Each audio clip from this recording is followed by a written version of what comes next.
The words came out of my daughter's mouth like poison dipped in honey. "Dad, it's time.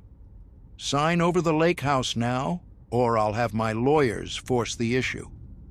I'm standing in the middle of my own retirement party, surrounded by colleagues who've worked with me for 30 years, holding a glass of champagne that suddenly tastes like ashes.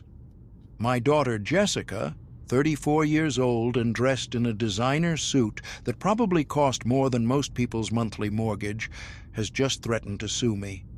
At my retirement party, in front of everyone I've ever worked with.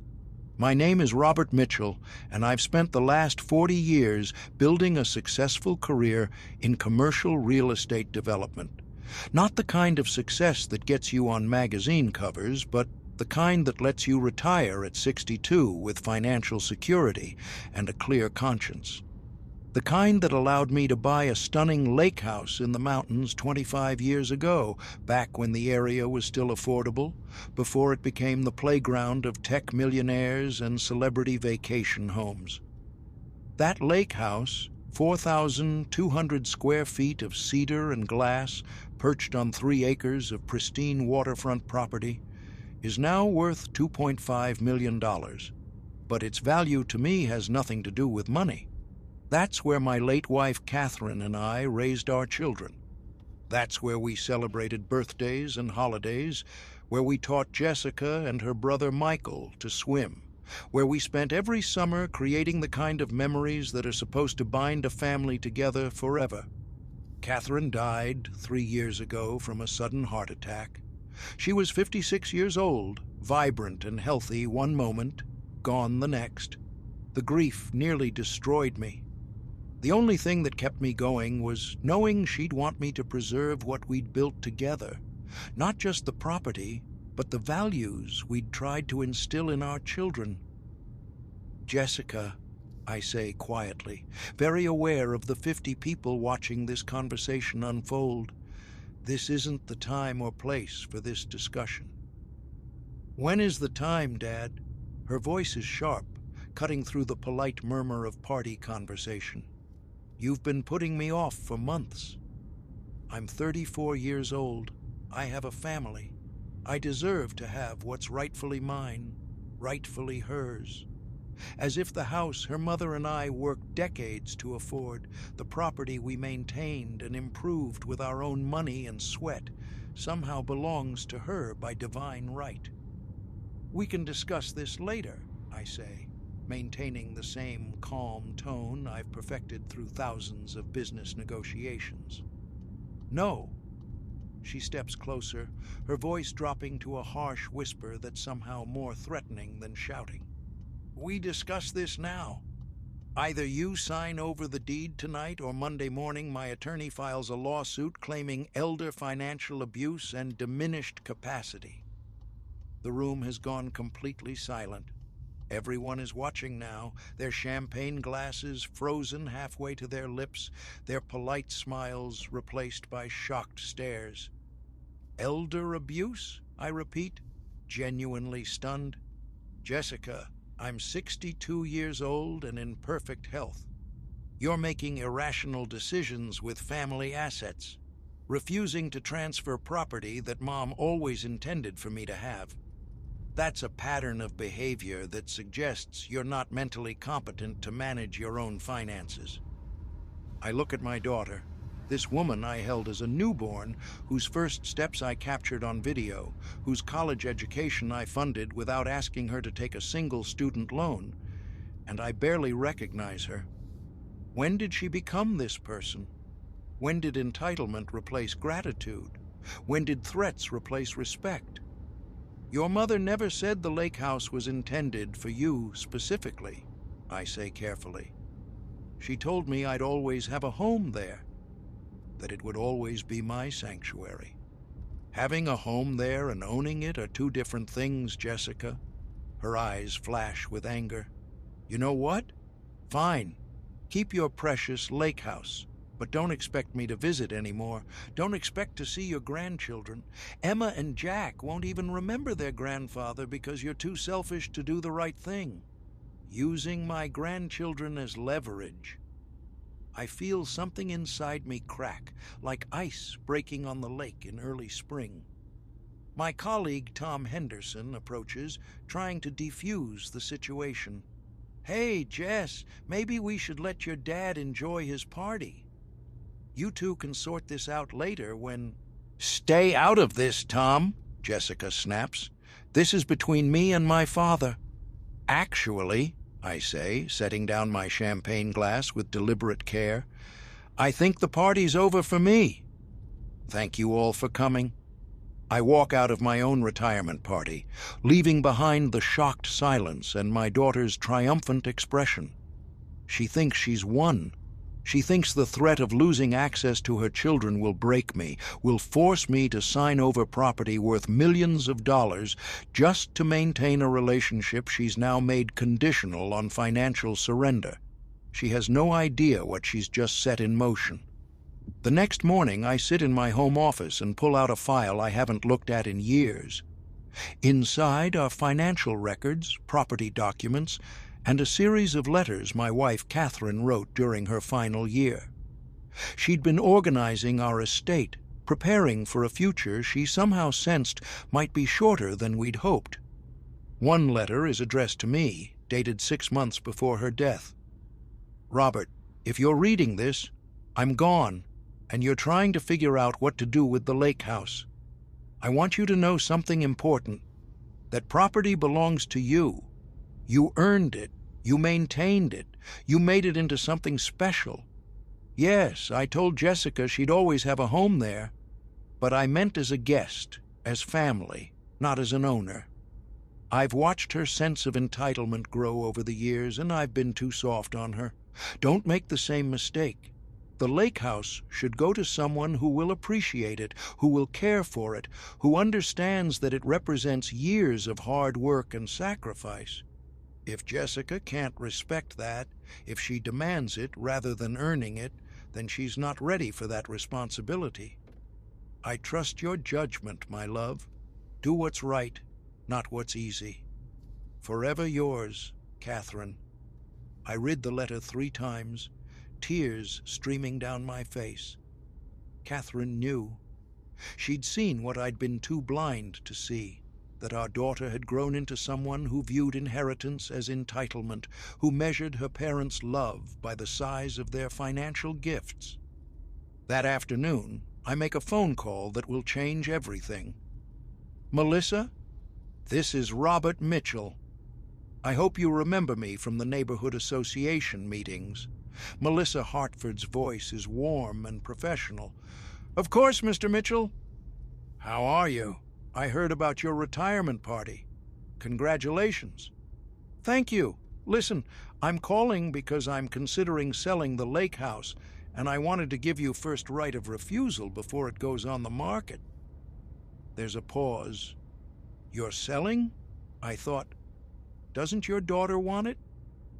Everyone in our lake community knows Jessica. More accurately, everyone knows the rivalry between Jessica and Melissa that's been playing out for 20 years, ever since they were both 14 years old and competing for everything from swim team captain to homecoming queen. My daughter has made her feelings very clear about what she thinks she's entitled to, I say carefully. But the property is mine to sell to whomever I choose. Mr. Mitchell, I don't want to get involved in a family dispute. You're not. You're involved in a real estate transaction. The house is worth $2.5 million based on recent comps. I'll sell it to you for $2.3 million. Cash deal, as is, if we can close within 30 days. Another pause. That's very generous. But why me specifically? Because in the 15 years you've lived on the lake, I've watched you improve your property, participate in community activities, and treat your neighbors with respect. Because when my wife was sick, you brought over meals without being asked. Because you're the kind of person who will appreciate what that house represents.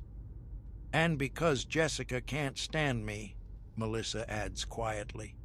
That's a factor, I admit. My daughter threatened to sue me yesterday if I didn't sign the property over to her. She used my grandchildren as leverage. She made it clear that my role in her life is transactional. I give her what she demands, or I lose access to my family. I'm so sorry, Mr. Mitchell. Don't be sorry. Just tell me if you're interested in the property. I need to talk to my husband, but yes, I'm very interested. Good. I'll have my attorney draw up the papers. We'll keep this quiet until the deal closes.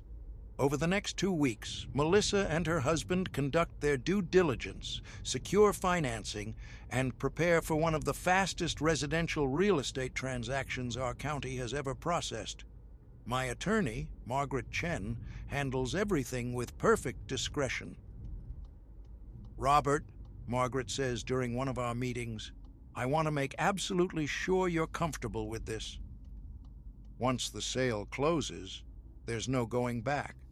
Jessica will be furious. Jessica was furious when she threatened to sue me. At least this way, she'll learn that actions have consequences. Your son, Michael, has been trying to reach you. I haven't spoken to my son in 2 weeks, not since Jessica apparently recruited him to call and pressure me into signing over the lake house. What does he want? To talk. He says Jessica's version of events and yours might be different. Tell him I'll call him after the sale closes. I want to see if he takes his sister's side before or after he knows what I've done. The day before closing, I drive to the lake house one final time. I walk through every room, remembering.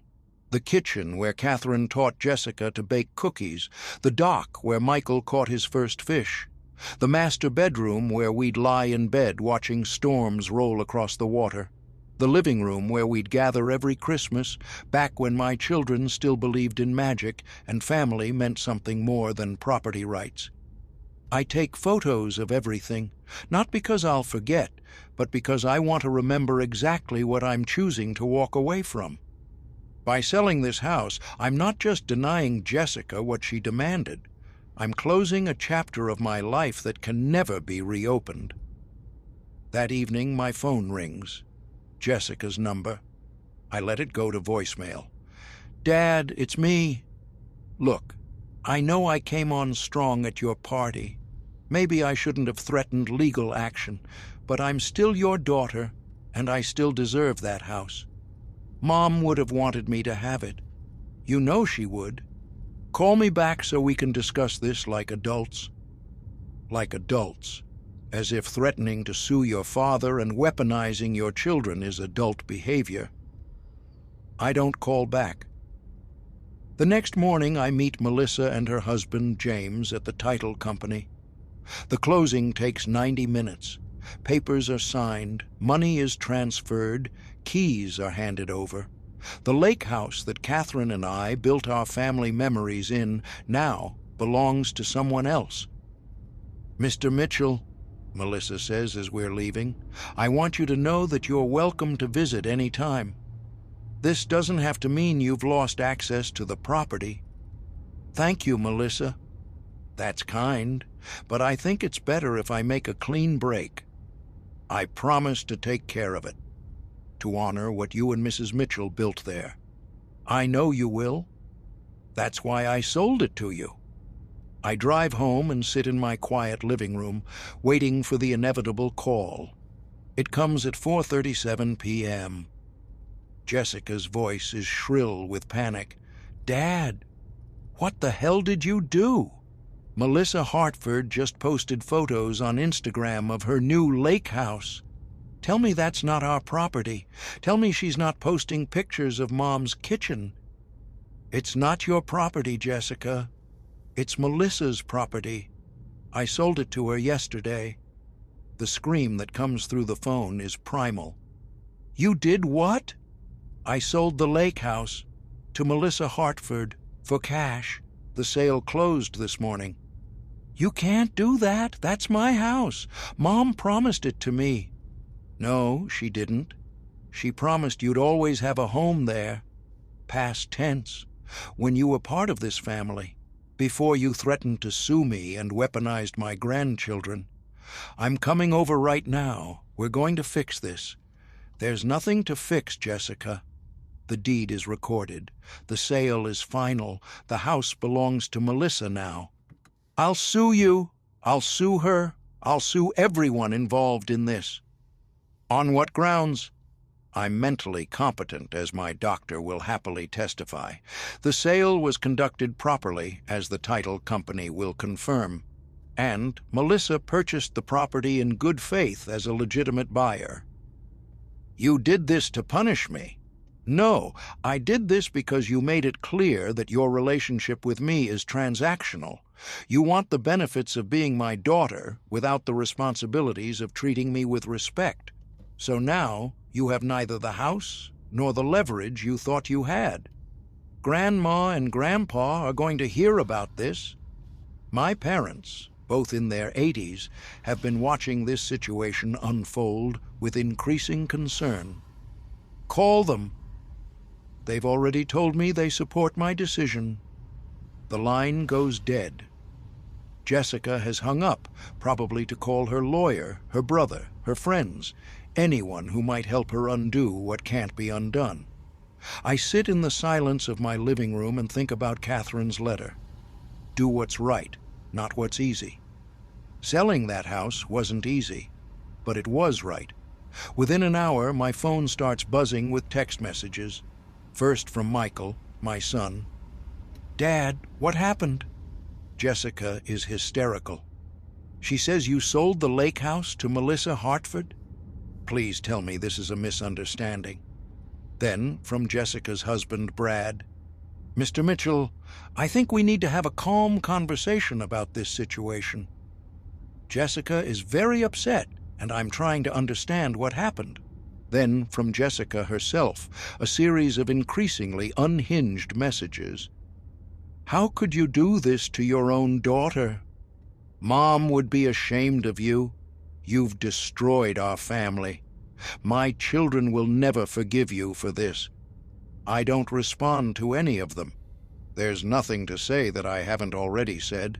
Instead, I pour myself a glass of the expensive scotch Catherine bought me for our 30th anniversary, the bottle I've been saving for a special occasion. If this isn't a special occasion, the day I finally stood up to my daughter's entitlement, I don't know what is. My phone rings again. This time it's my younger sister, Karen, who lives in Seattle and has always been the family peacemaker.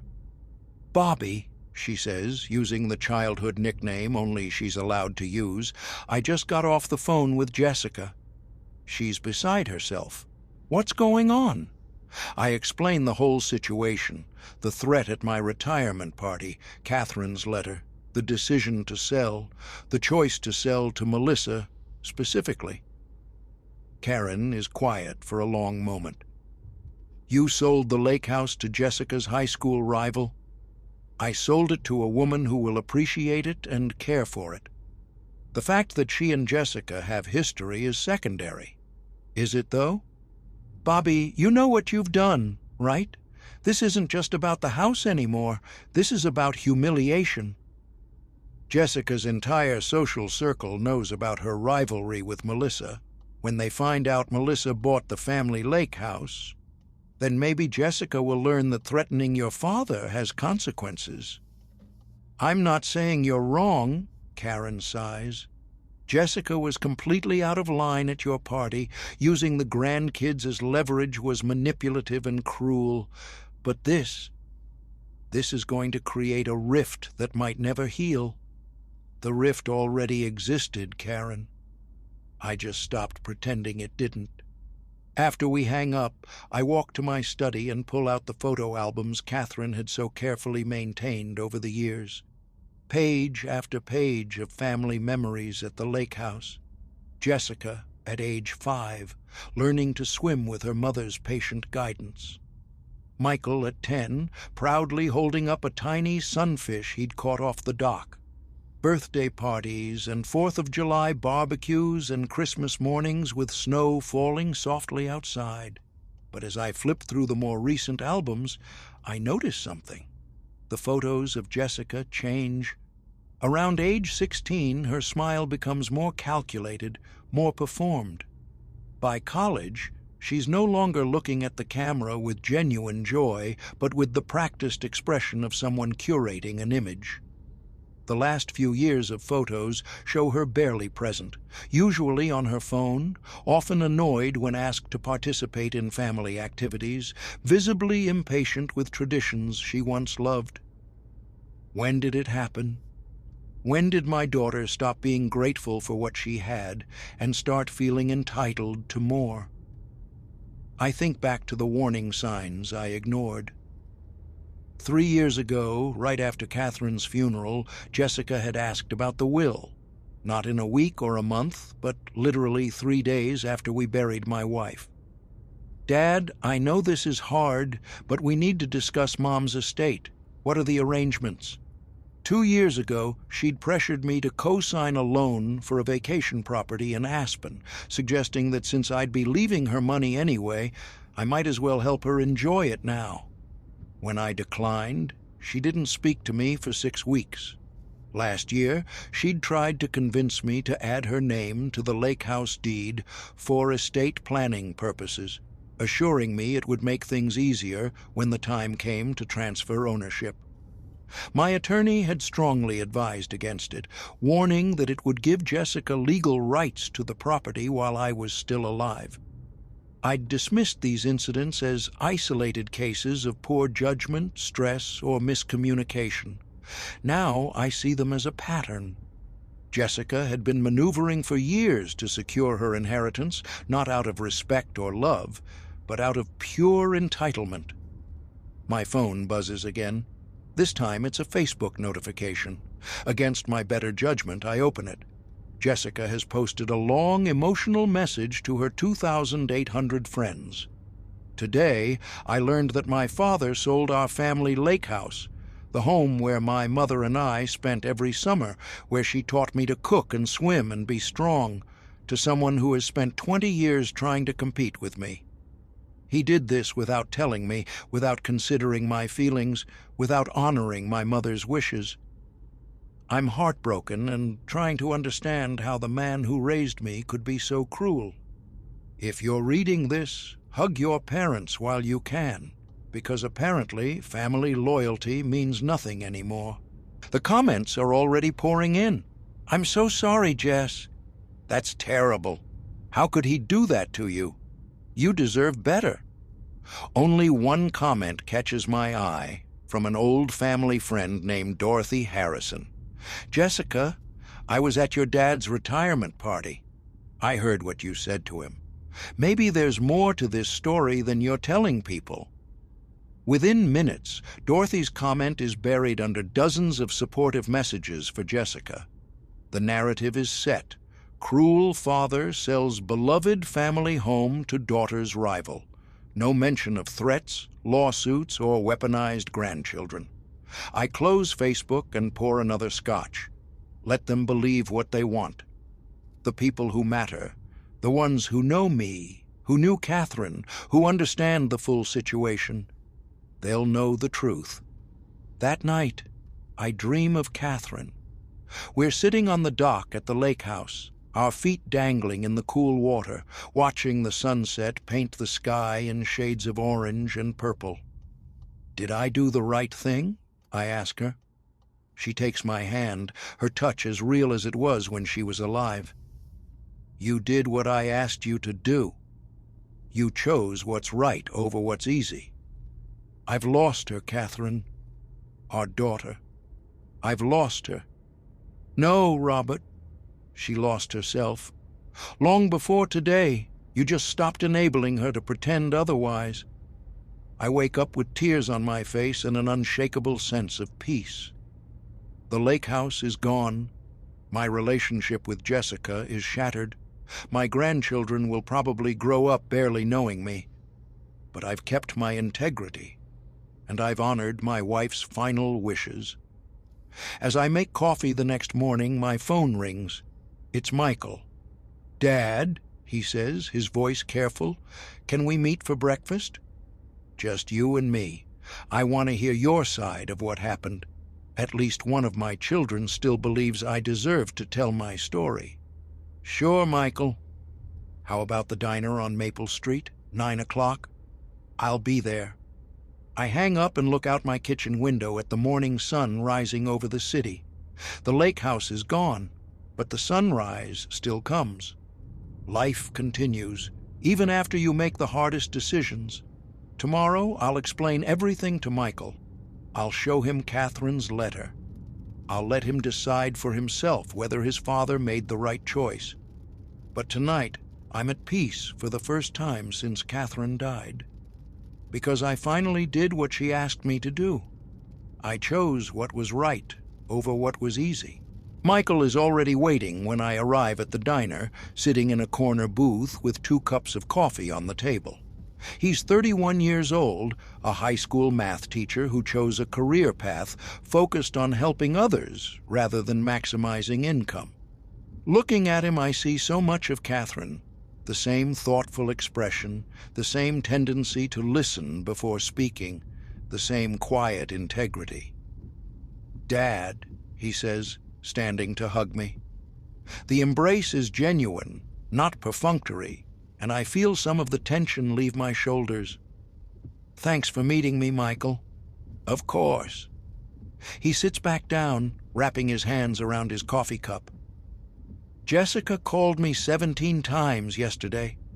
17. She's not handling this well." "I imagine not." "She told me you sold the lake house to Melissa Hartford out of spite, that you did it to hurt her because she asked about inheritance planning." I take a slow sip of coffee, choosing my words carefully. "Is that what she told you? That she asked about inheritance planning?" Michael's eyes meet mine. "That's what she said. But I was there at your retirement party, Dad. I heard what she actually said.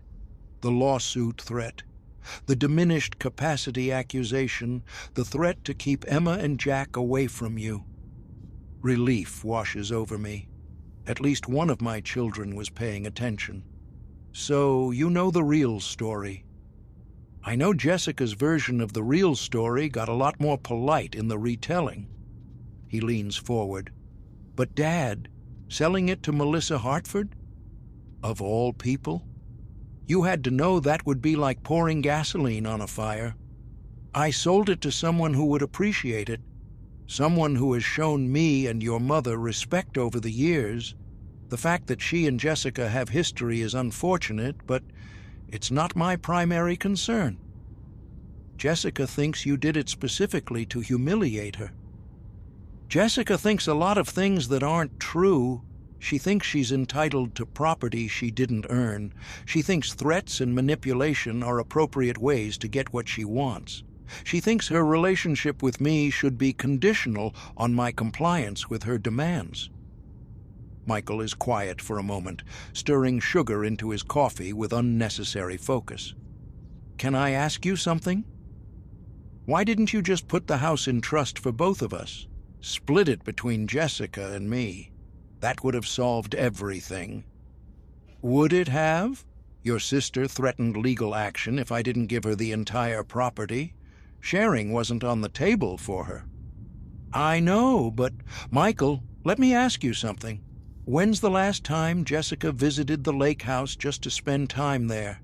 Not for a holiday obligation, not to take Instagram photos, but because she genuinely wanted to be there?" He thinks about it, his face troubled. "I don't know, maybe 5 years ago? Try 7. The last time your sister voluntarily spent time at that property was summer of 2018, right before she got engaged to Brad. And even then, she spent most of the weekend on her phone, complaining about the lack of cell service and asking when we could leave." "She's busy, Dad. She has a demanding career. I'm not criticizing her for being busy. I'm pointing out that she wanted to own something she didn't even enjoy. She wanted it because of what it represented: status, wealth, the ability to say, 'My family has a $2.5 million lake house,' not because she loved the place itself." Michael doesn't argue. He knows I'm right. There's something else, I say, pulling out my phone and opening the photo of Catherine's letter. Your mother wrote this 6 months before she died. I hand him the phone and watch his face as he reads. His eyes widen, then fill with tears.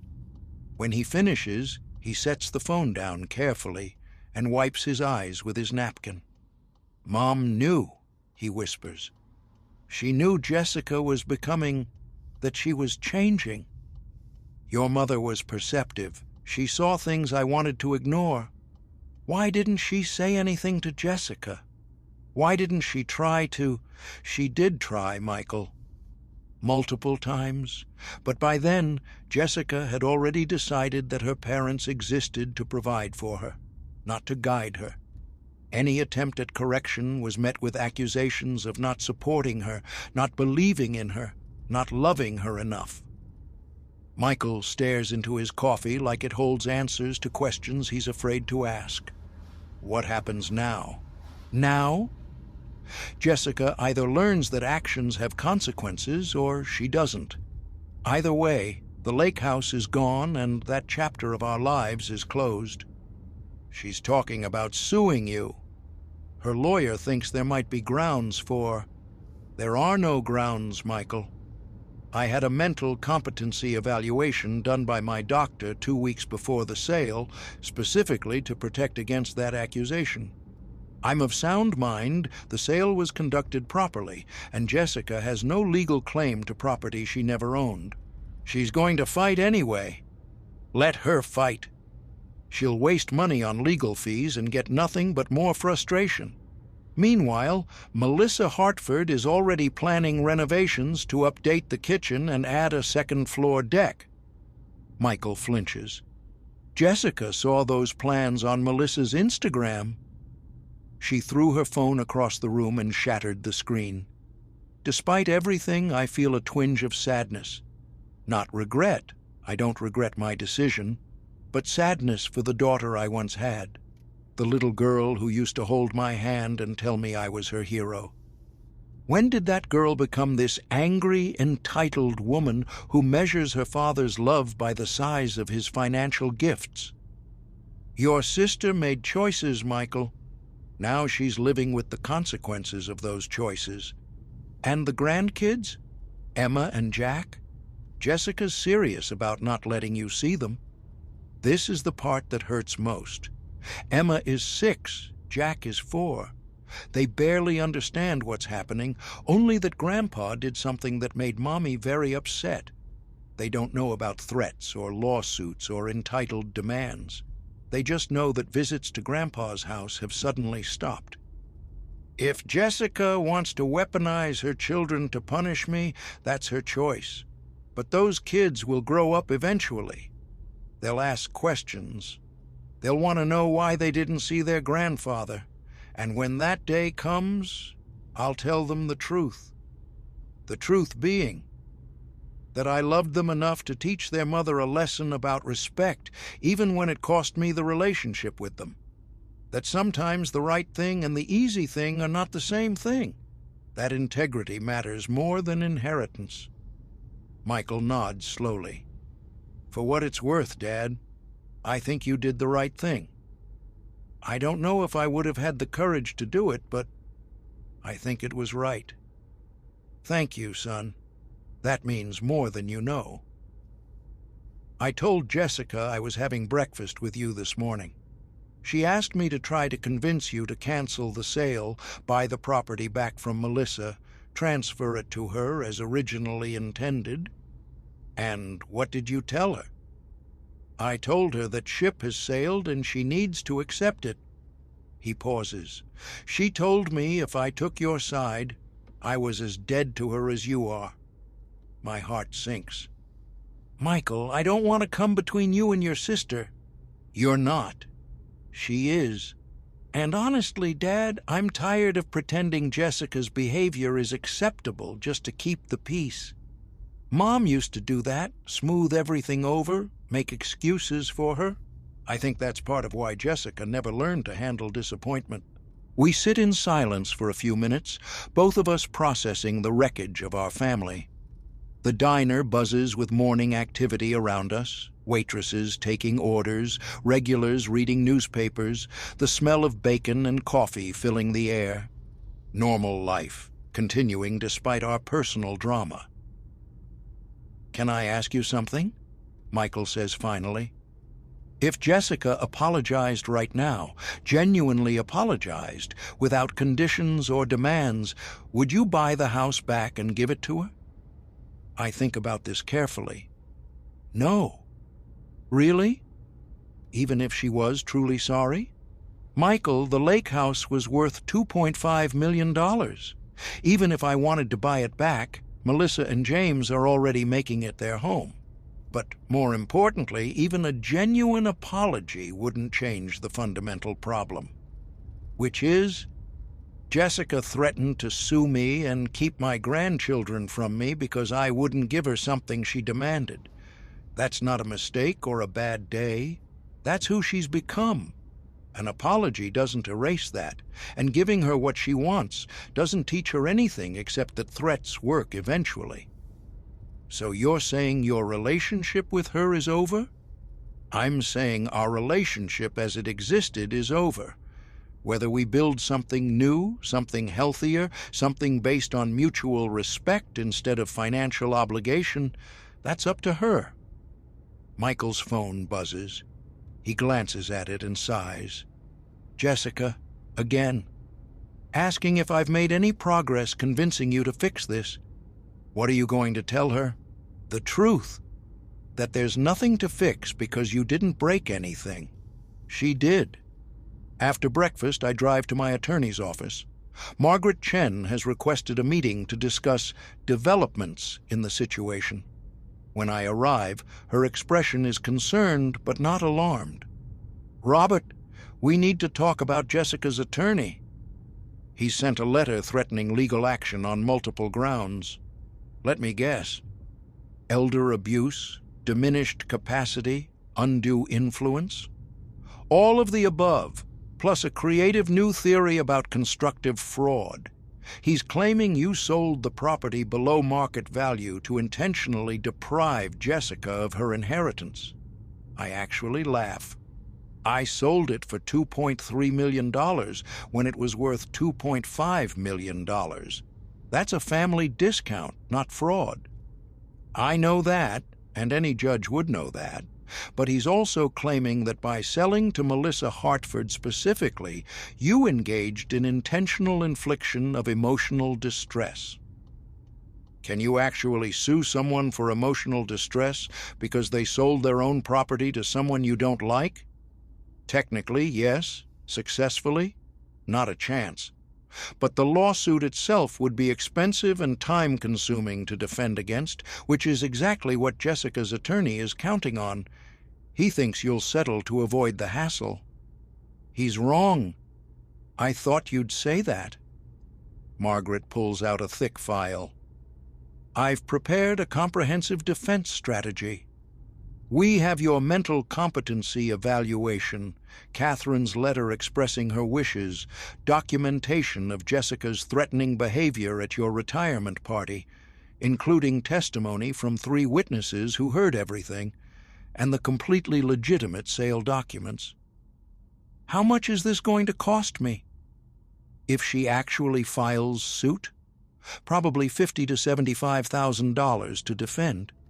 But, Robert, I don't think she will. Why not? Because I'm going to send a response letter explaining exactly how badly she'll lose, how much it will cost her in legal fees, and the distinct possibility that we'll countersue for abuse of process.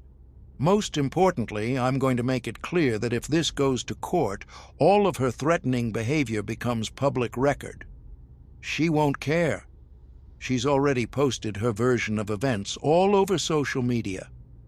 Her version is vague. Cruel father sells family home. Our version would be specific, entitled, Daughter threatens elderly father with frivolous lawsuit, demands property transfer, uses grandchildren as hostages, then sues when he exercises his legal right to sell his own property. The court of public opinion might view those 2 narratives very differently. That afternoon, Margaret sends her response letter. 3 hours later, Jessica calls me directly. "You're threatening to countersue me?" "Your own daughter?" "I'm not threatening anything, Jessica.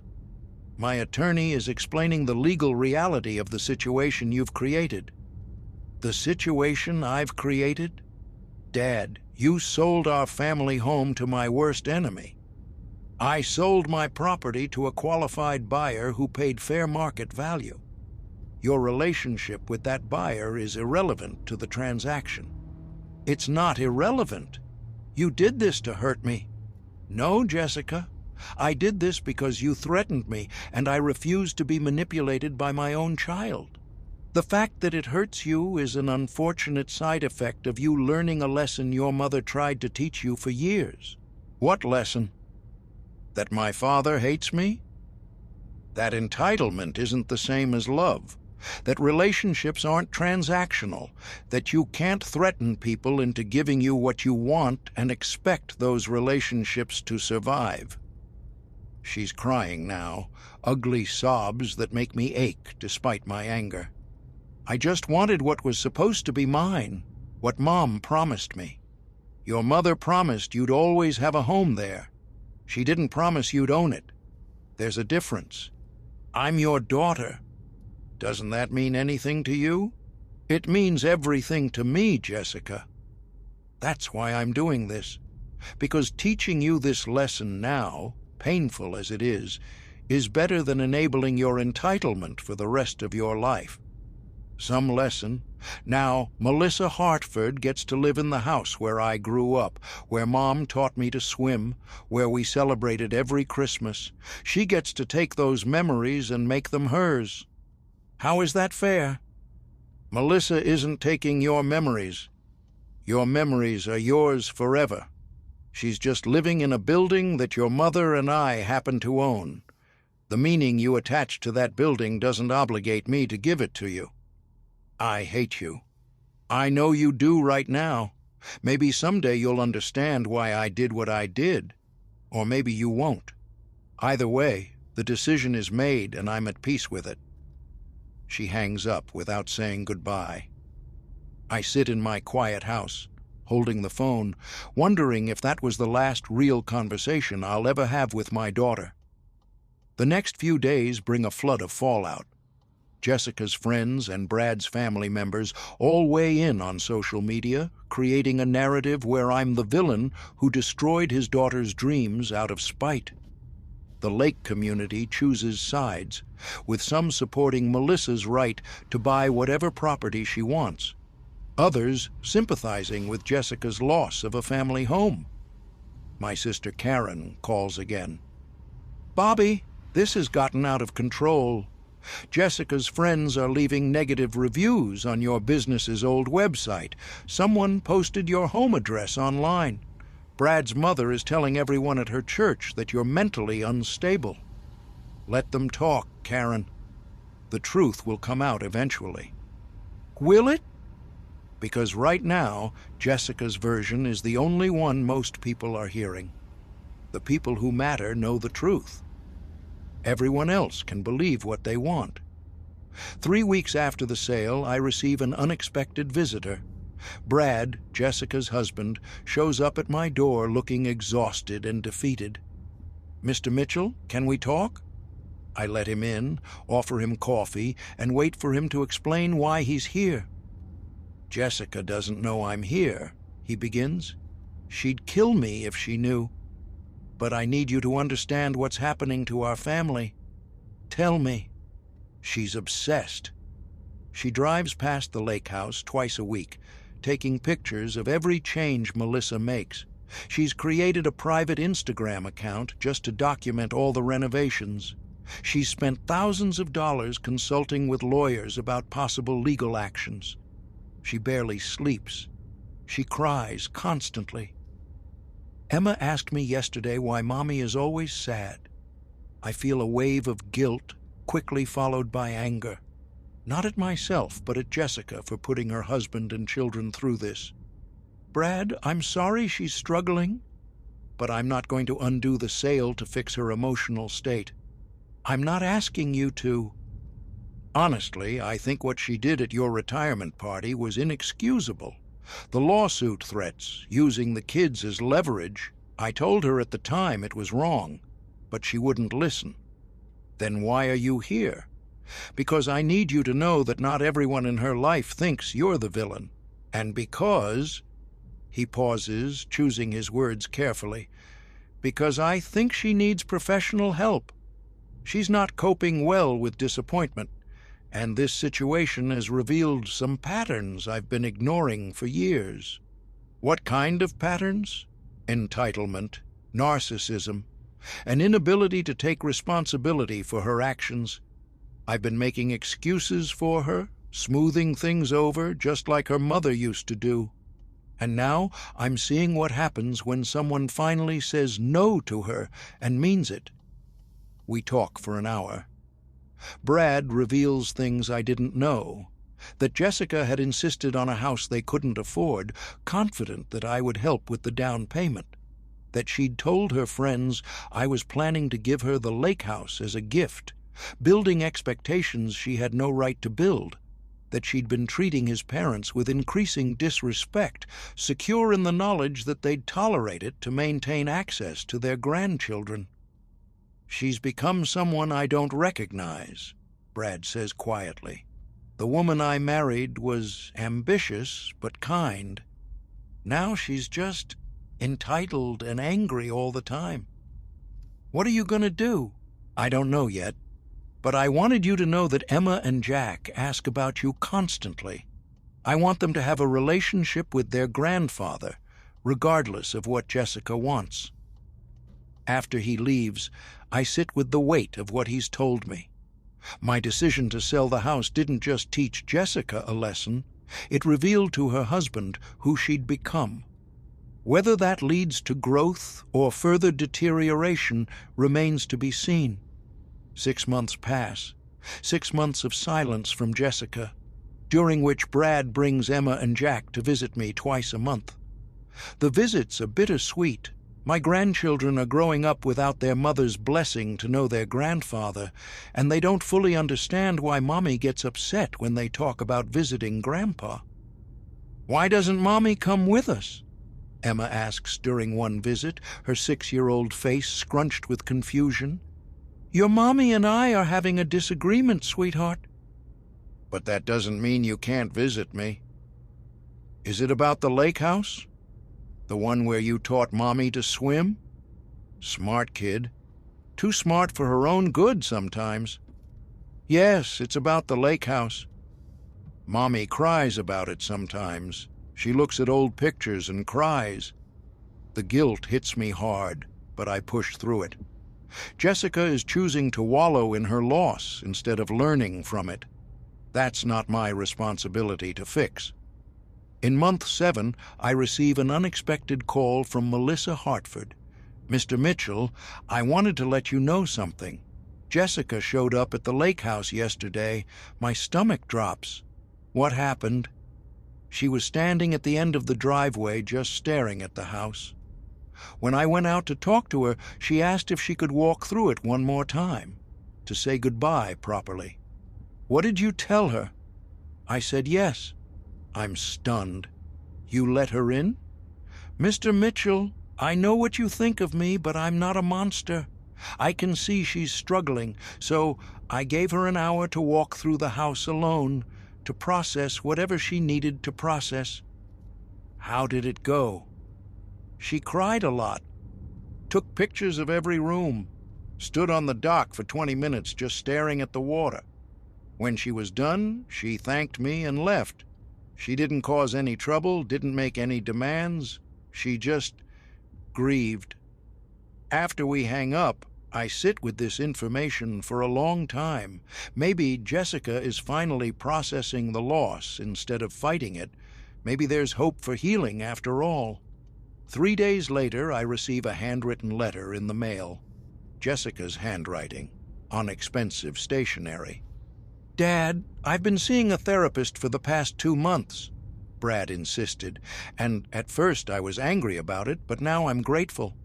She's helped me understand some things about myself that I didn't want to see. You were right. I was entitled. I treated the lake house like it was mine just because I'd grown up there. I treated you like you existed to provide for me instead of as a person deserving of respect. And when you didn't give me what I wanted, I threatened you with the most horrible things I could think of. Mom's letter, the one Michael showed me, destroyed me. Knowing that she saw what I was becoming, that she tried to warn me and I didn't listen, that she specifically told you not to give me the house if I demanded it. I can't describe how that felt. I'm not writing to ask for forgiveness. I'm not sure I deserve it. I'm writing to tell you that I'm trying to be better, to raise Emma and Jack differently than I turned out, to teach them gratitude instead of entitlement. Melissa letting me walk through the house one last time was a kindness I didn't earn. It gave me closure I desperately needed. I'm trying to accept that the lake house is gone, that it belongs to someone else now, and that's okay. I don't know if we'll ever have a relationship again. I don't know if you can forgive what I said and did, but I wanted you to know that I'm working on becoming someone Mom would be proud of, even if I can't fix what I broke. Jessica. I read the letter 5 times, tears streaming down my face. It's not a perfect apology. It doesn't undo the damage, but it's a beginning. I wait a week before responding, wanting to make sure my reply is thoughtful rather than emotional. Jessica, thank you for your letter.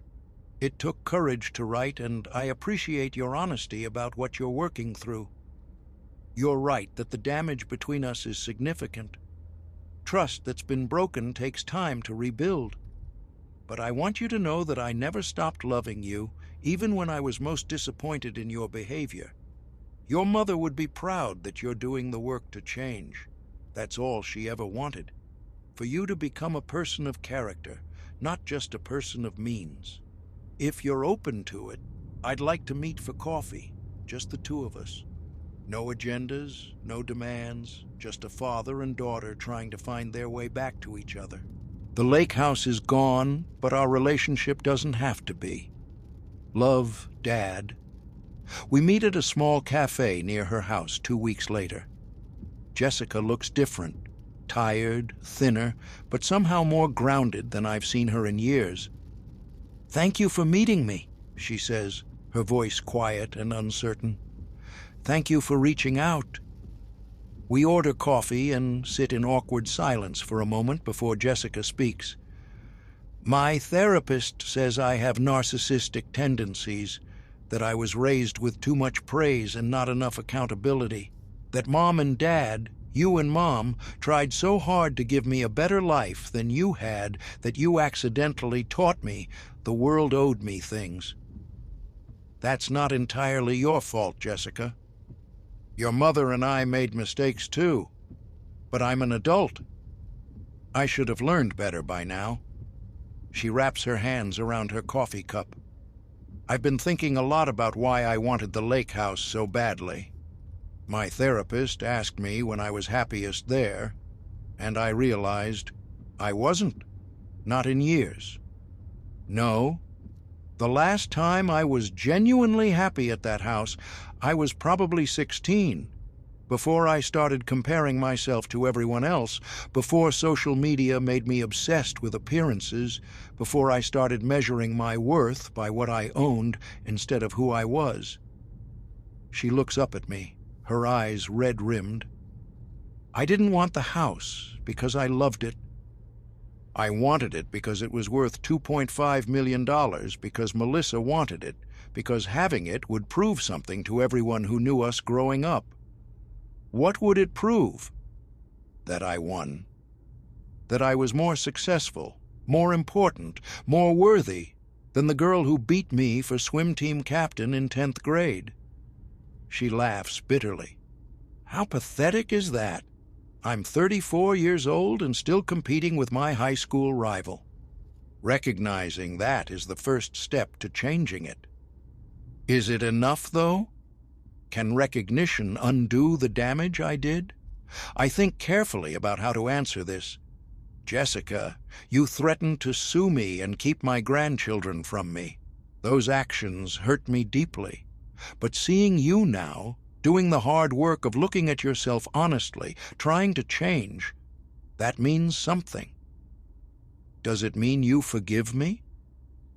It means I'm willing to try rebuilding our relationship. Slowly, with clear boundaries and mutual respect. What kind of boundaries? No discussions about inheritance or money unless I bring them up first. No using Emma and Jack as leverage in any disagreement. No threats, implied or explicit. And honesty, always, even when it's uncomfortable. She nods, slowly. I can do that. I want to do that. There's something else. Melissa Hartford isn't your enemy, Jessica. She's a woman who bought a house she fell in love with. The rivalry between you exists only in your mind. I know that now. I've actually been thinking about apologizing to her. For what? For decades of unnecessary hostility, for treating her like a villain when she was just living her life, for making her uncomfortable in our community because of my own insecurity. That would be a mature thing to do. We talk for 2 hours, carefully rebuilding bridges that I'd thought were permanently burned.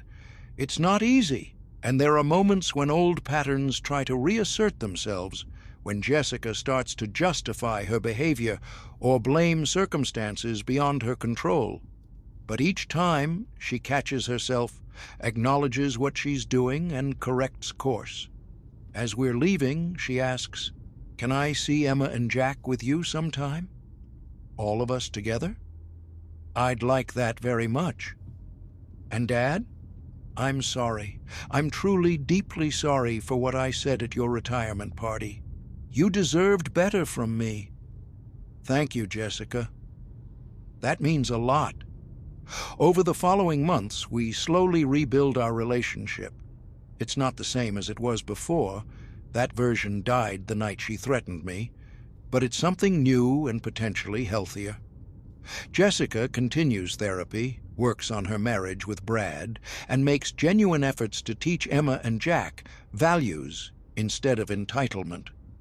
One afternoon, she calls with unexpected news. "Dad, I did something today. I went to see Melissa." "You did?"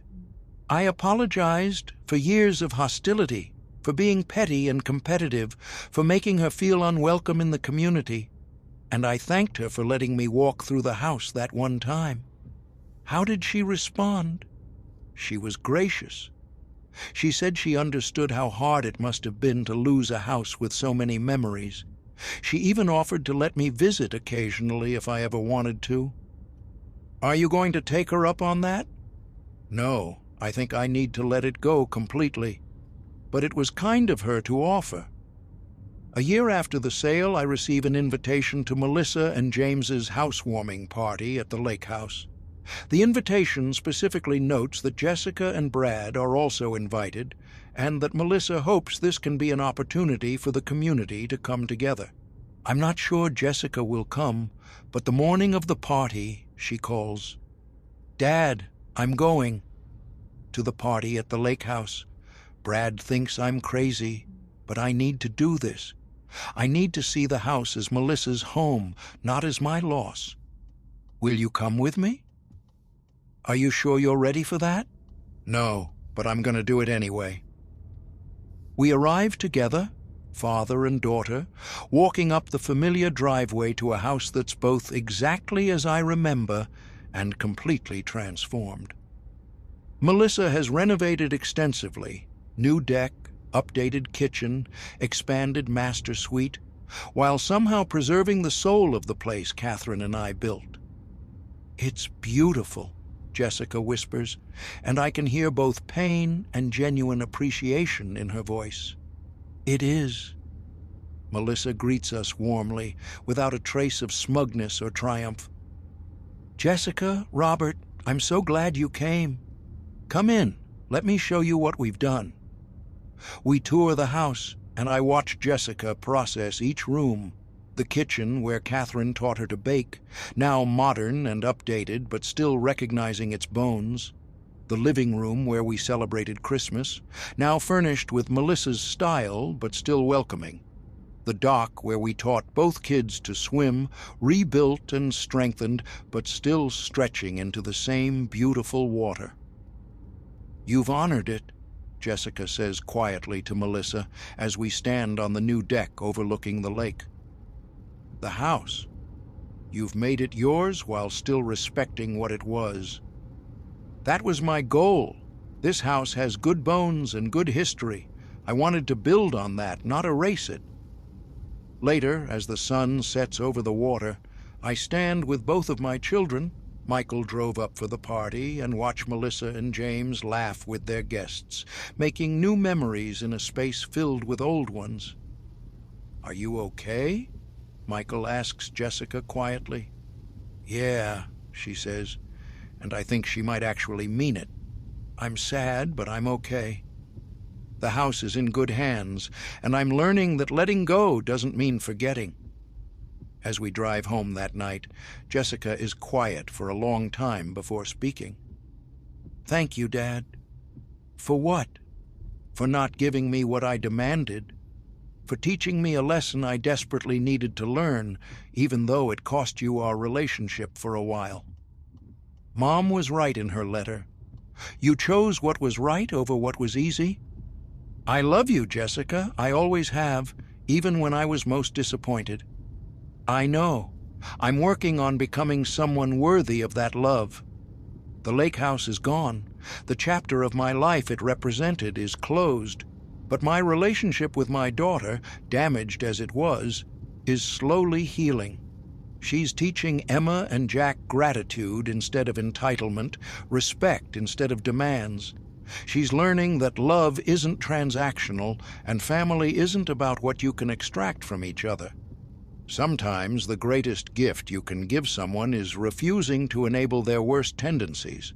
Sometimes love means saying no, even when it breaks your heart.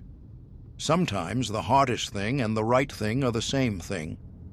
If you enjoyed watching this family drama unfold and seeing real consequences for entitled behavior, smash that like button and subscribe for more stories where actions meet accountability.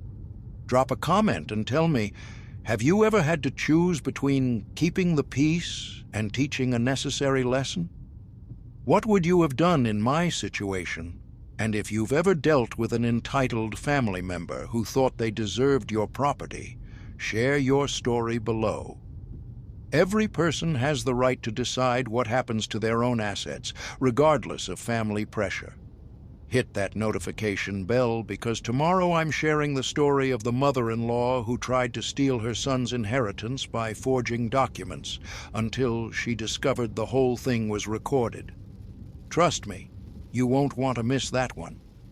Thanks for watching Silent Vengeance, where quiet dignity meets loud justice. See you in the next story.